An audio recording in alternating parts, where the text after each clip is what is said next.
روزوں کا مہینہ رمضان کا مہینہ ہے، جس میں قرآن اول نازل ہوا، جو لوگوں کا رہنما ہے اور جس میں ہدایت کی کھلی نشانیاں ہیں اور جو حق و باطل کو الگ الگ کرنے والا ہے۔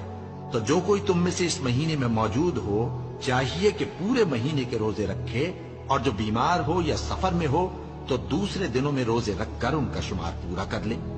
اللہ تمہارے حق میں آسانی چاہتا ہے اور سختی نہیں چاہتا، اور یہ آسانی کا حکم اس لیے دیا گیا ہے کہ تم روزوں کا شمار پورا کر لو، اور اس احسان کے بدلے کہ اللہ نے تم کو ہدایت بخشی ہے تم اس کو بزرگی سے یاد کرو اور اس کا شکر کرو۔